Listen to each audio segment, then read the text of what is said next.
Once again, the Uganda Airlines graces Kilimanjaro on its 7th route, that is yesterday, and they were welcomed in style, which means that we are welcoming in the festive season in style as here for the Uganda Airlines. I can't believe I said as here because I feel so much for the Uganda Airlines. I actually like the airlines, so I say as here. A very good morning to you. Thank you very much for joining us for the Smart Rise show here on Smart 24 TV.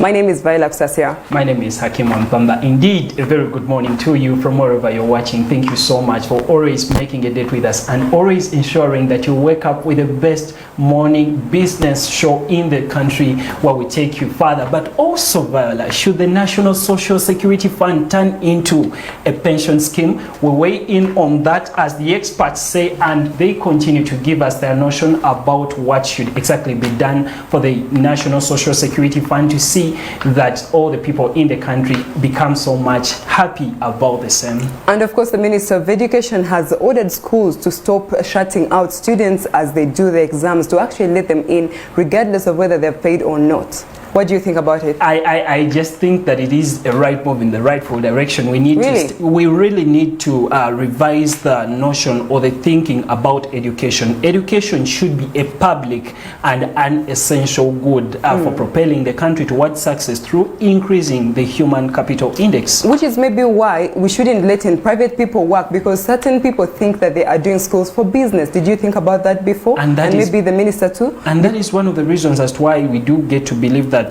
we are feeding from the ills of neoliberalism. Liberalization of the economy does not mean that liberalize everything, leave the consumer to be cheated. Maybe that should have been thought about before people could actually come in, because certain people have invested in schools not because they are willing to provide education and not because they are passionate, but because they want to make money. They see the very large numbers of students turning up every time, and they say, what about if I invest my money in schools? And so they're minting money. So when you tell them about people sitting for free exams or for sitting and then paying later, it is very contradictory. The thought about the fact that we are not so late to do the rightful thing should be appreciated, and indeed we should take up that particular step, because it is the one that is going to enable education to go to each and every other person. So it's never too late to do the rightful thing, and I think it will greatly help, because we shouldn't leave the consumers to be left at the mercies of cheating or extortion from the people that have the services. We're already a little late into the show, but you're welcome. If you just joining us, go to our Facebook page, Smart 24 TV, go to Twitter the same, and you can also watch on YouTube. Also, you watch live on Facebook, Smart 24 TV. Then we also have our website. You can go check out the latest stories in business here in Uganda on your smartest and your only business channel in the country, actually. Did you know that? I hope you now know, but we shall be heading for our press review, and we see what's happening. The government closes 12,000 NGOs across the country. Now here, Internal Affairs State Minister says only 2,119 NGOs out of 14,000 were registered, were validated and issued with operational permits. So you see, Hakiim, sometime here in the country, I've just noticed that you can just wake up and start your NGO. You can? You can just wake up and you say, this is Hakiim's NGO, you bring your kids, come in and I give you free food. But we have to really look at the standards of the NGOs and how they're operating. Because in the past, there is actually an American woman whose name I won't actually mention because this passed. The woman had children that were under her, and she was an NGO, I think, entirely on her own. 100 kids died.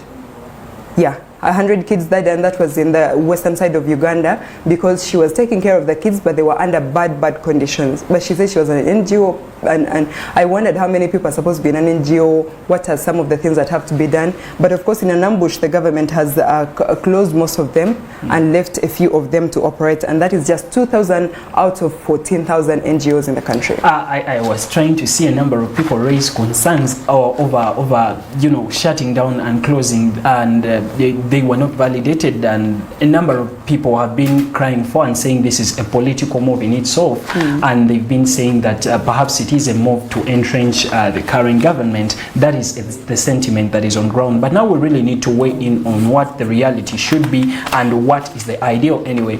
But I think we shouldn't continue to embrace the culture of informality.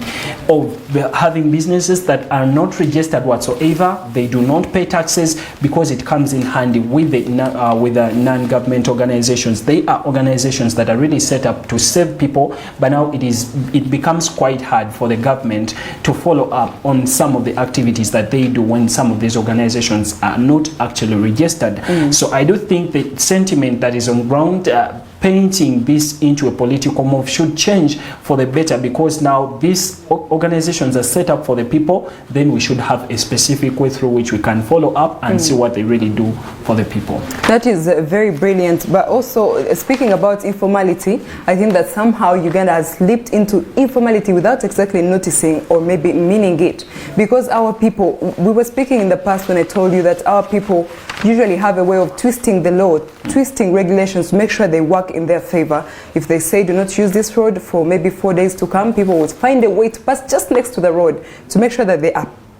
There is always something. Someone has to find a way to actually do what they've been told not to do, but they'll find a way to twist and say, but I didn't pass exactly in the road you talked about. I passed close to the road. And you ask yourself, why are you doing this? Why can't you just listen at least for once? But now this comes back to us, because 2 Ugandan nationals were killed in Rwanda. They were killed by the Rwandan army. And these are people that have been said to have been smuggling tobacco into the country. And some of the reasons are maybe because we've been used to bending rules, and so it's difficult to understand when another country or when another government says we cannot do this. For you feel like somehow, somewhere, I'll pass at night, or I'll do something. But then these things happen. And yesterday 2 people were buried, and at the burial, a chairman in one of the closest districts to the border, that is a district called Kamwezi, he said that Ugandans usually smuggle things into Rwanda because the price is almost ×2 our own price. He cited alcohol and cited maize flour, and said that things which are selling at about like maize flour, 45,000 Ugandan shillings can be sold at 140 in Rwanda, meaning that people are looking at doubling the money. That's their biggest, attraction, doubling the money. And alcohol here can also double. For example, Uganda Oraji, you'll be selling it at 100 here. In Rwanda, it's 400. So people are very excited about, this attractive business. But then we've lost people. And what does this say? This speaks to us and it says, can we make our own survival within our country? And can we respect other countries' regulations and laws? Because there is no way the president of Uganda will go and save you. If you've crossed and you've been shot, there is no way out. This is just you and the bullet, and you're facing each other. There is no excuse. So I think that when you speak about bending rules and adjusting to rules, this is something very crucial for us at the moment. And indeed, we should go ahead to ensure that we do not engage in trade that puts our lives at the risk, because now the opportunity cost you will be incurring will be much compared to what you will be getting. But also, in the other news here, I'm seeing Kiswahili is going to be made compulsory for all level. Before we can actually speak about Kiswahili, which is a very good move, I'm just going to let us know that we are going to have a meeting about the killings that is going to be on November 18th. Uganda and Rwanda sit together to see what's next for us. And indeed the meeting is really called for, and I was seeing the President Kagame trying to say we can't solve these problems. There is much more better that we can do as a country to see that we can push forward in the light of development and then cooperation, because the trade between Uganda and Rwanda is very important. But now looking at something that adds something onto the human capital index through actually increasing the communication, increasing and easing on communications within trade, because you realize that Kenya and Tanzania are countries that are typically Swahili-speaking nations. They speak Swahili. And what we've been having is that the traders from Kampala, the traders from Uganda have been facing a number of communication challenges when it comes to carrying out the business transactions. A number of them have actually been forced to hire interpreters so that they can be able to buy things from Kenya, so that they can be able to buy things from Tanzania. And I think when they introduce such a move, the Ugandan traders will not be spending money on interpreters, and the communication is really going to become easier, that the businesses can be facilitated for the better move. As a person, I commend such a move. And usually things that face the population always start at a very, very small age.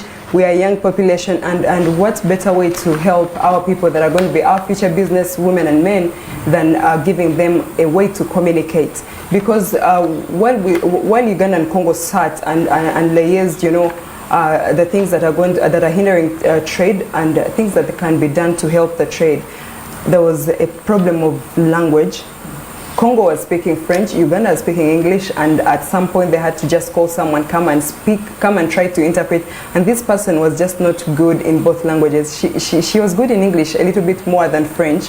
And so the president's speech, he had to kind of keep on crossing. The president is speaking, the person is interpreting the wrong thing, so he has to correct her. And I'm imagining, what if the president didn't know French at all? What would have happened? They communicate something different. And I think that some of these traders face a problem where someone is communicating the wrong thing in pricing, in delivery time, and so this is a big barrier for trade within our East Africa and beyond. So it's a very good move, I think, that Kiswahili becomes compulsory. And it is something that we should really be feeding on to push the businesses forward.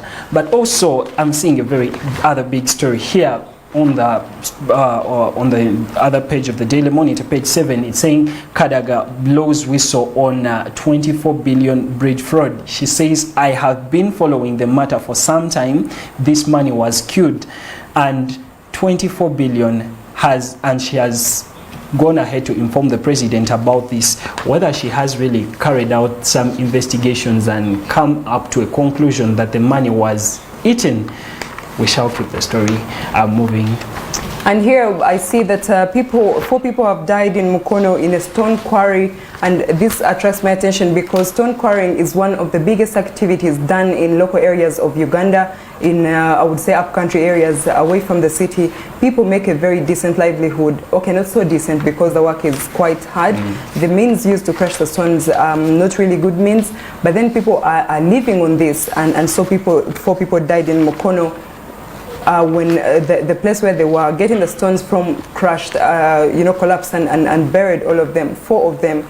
This was a mother that had about 4 children who she takes care of, school, dressing, food, and she's buried now within the stones. So this speaks bigger volumes, about mining in the country, about the mining sector, because even stones are a part of the minerals that we have.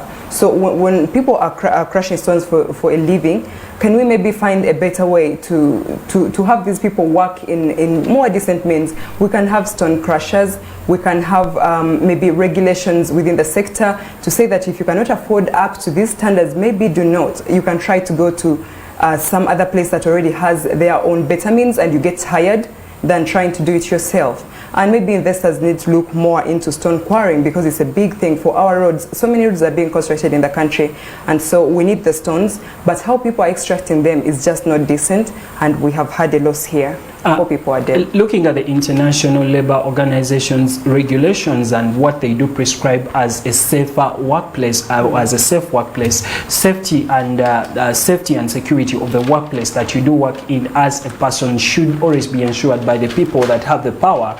Do the organizations take an extra step in ensuring that safety and security is at the workplace? Do they have the protective gear?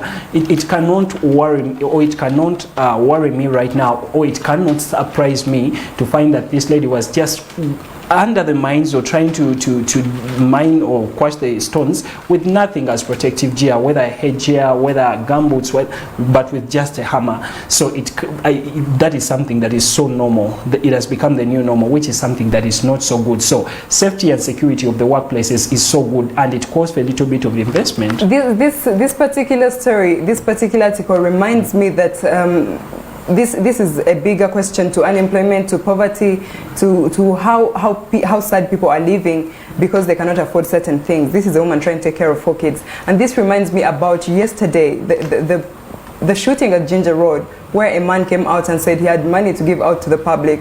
How do you come out and give out money to the public? There were so many people, hundreds of people were lining up around Ginger Road yesterday on my way to some event, and I asked myself, how how did we get here, or when did we get here? And these were young people, very young people. I think undertones of poverty, biting poverty, stinging poverty are on the ground. People do not have the money, and as one of the desperate moves people take to ensure that they get money, they start going in for such. Others will start doing sports betting. Others will continue to even witch doctors who have told them that they can enable them. Others will actually spend the entire day lining up waiting for a man that they hardly know to bring them money. This was a man who said he has Illuminati money. You know what that means?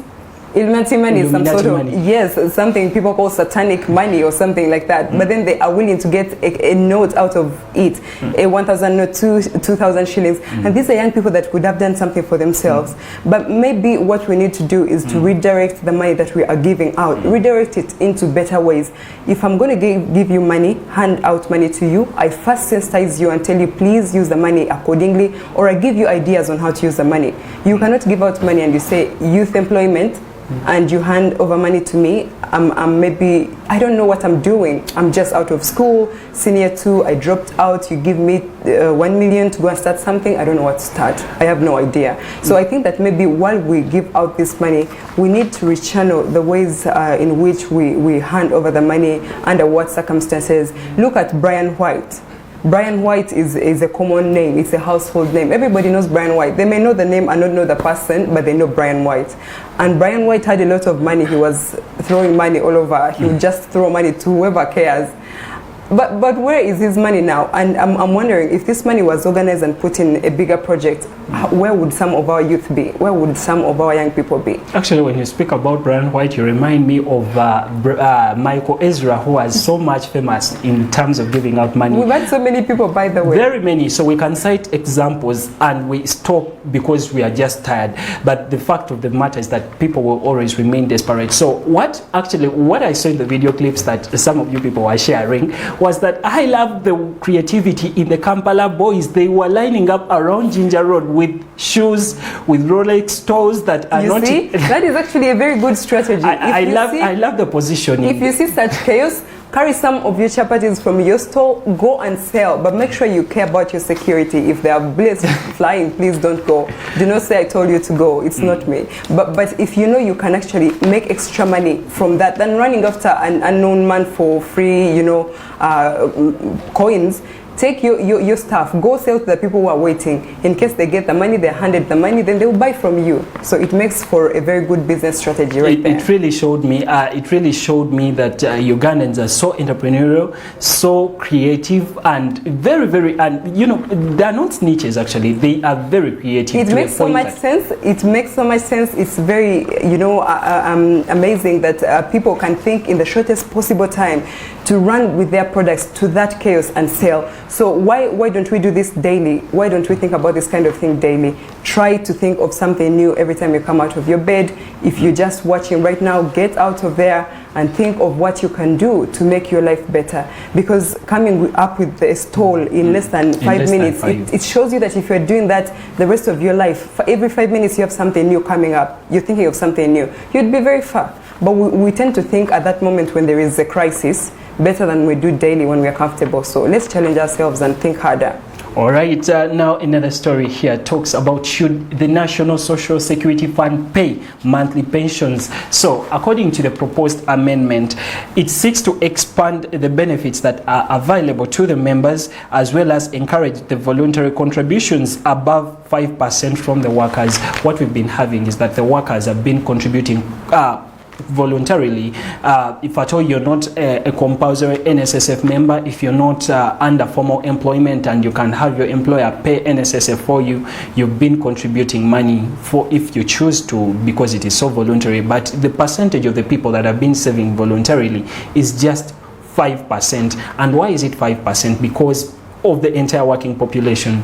Is because these people attach the notion of taking longer to receive their money back after they've added up to 60. So people are asking, should we, the policy makers, I'm seeing here the workers MP Chiruhura, I'm seeing Richard Biarugaba here saying, if at all people fear to save their money because they will receive it after a very long period of time, can they start saving and start receiving monthly pension, monthly pensions from their money, from their savings, and I think it is a move that may consider increasing on the number of people that save voluntarily. After all, they are assured that they will receive their money monthly in pensions.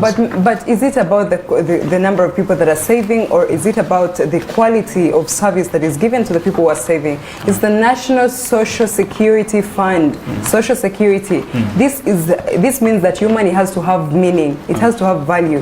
If you're saving your money and we are protecting you, because we know most Ugandans, you know, when the president made that statement that Ugandans usually get their money and go to the bar, so he knows where to find them to tax them. That was not about the tax alone. It spoke a lot about how people spend their money, where they go, what they use it for. So if NSSF is keeping the money for a certain period of time and they feel this time is better, that we shall give you the money, you'll be able to do something. First of all, because you think better, you're older, and you have lost your energy to work so hard. So this money should be aiding you throughout the remaining days of your life. Why would we think that it should be given monthly? You know, I would agree with the other thing of 45 years and then later on at 60, but not daily, not monthly. That is a little bit, you know, too much. And I think it has buttressed a notion and culture of poor savings culture, basically, because a number of people now do not want to save because they think they really deserve to keep their money or start using the money. So I think we should improve on our saving cultures and see us saving more. All right, let's go for a commercial break. We shall return shortly. This is the Smart Rise Show.